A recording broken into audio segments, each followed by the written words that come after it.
Hello everyone, আমার একটি নতুন ভিডিওতে সবাইকে স্বাগত। আজ বানাবো অনেক দিন পর মোচা চিংড়ি। তো দেখো মোচাটা কি বড় এনেছিল আর একদম ভর্তি ফুল ছিল। তো যাই হোক, আমার যেটুকু প্রয়োজন সেটুকু ছাড়িয়ে নিয়েছি, নিয়ে ভালো করে পরিষ্কার করে নিয়েছি ফুলগুলো আর এগুলো বাদ দিয়ে। এই মোচা ছাড়াতে কিন্তু প্রচুর কষ্টকর আর অনেক সময় লাগে। তাকে ভালো করে কুচিয়ে নিলাম, তারপর সেদ্ধ করার জন্য দিয়ে দিলাম নুন হলুদ দিয়ে আর 3-4টে সিটি দিয়ে নিলাম। তারপর কড়াই বসিয়ে দিলাম, একে একে চিংড়িগুলোকে নুন হলুদ মাখিয়ে রেখেছিলাম, চিংড়িগুলোকে ভালো করে লাল করে ভেজে নেব। এবার ভাজা হয়ে গেলে ওটারই মধ্যে একটু গোটা জিরে আর কালো জিরে দিয়ে দেবো, পাঁচফোড়ন থাকলে ভালো হতো দিতাম। তারপরে পেঁয়াজ লঙ্কা আদা বাটা দিয়ে দেবো, দিয়ে ভালোভাবে নাড়ি চাড়িয়ে নিয়ে আলুগুলো আর বেগুনগুলো দিয়ে দেবো। দিয়ে আর না, বেগুনটা দিলে একটু লদলতে মতো না সুন্দর খেতে হয়, বলতে খসখসে মতন খেতে হয় না। তারপর ওগুলোকে নাড়ি চাড়িয়ে নিয়ে যে সেদ্ধ করে রাখা মোচাটা দিয়ে দেবো। তারপর একে একে নুন হলুদ গুঁড়ো সামান্য অল্প লঙ্কা গুঁড়ো আর একটু জিরে ধনে আর গুঁড়ো দিয়ে দেবো, দিয়ে ভালোভাবে কষাবো।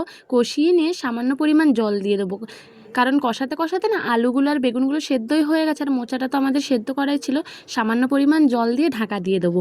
এরপর ঢাকা খুলে দেখে নেবো আলুগুলো সেদ্ধ হয়েছে নাকি। সেদ্ধ হয়ে গেলে একদম ঝোল শুকনো করে করে একদম নাড়ি চাড়িয়ে নিতে হবে। একদম ঝোলটা শুকিয়ে গেলে আর একটু লদলতে মতন হয়ে গেলে তৈরি আমাদের মোচা চিংড়ি। অনেক দিন পর বাড়িতে মোচা চিংড়ি হলো, দারুণ খেতে হয়েছিল, কিন্তু গরমে বেস্ট খাবার।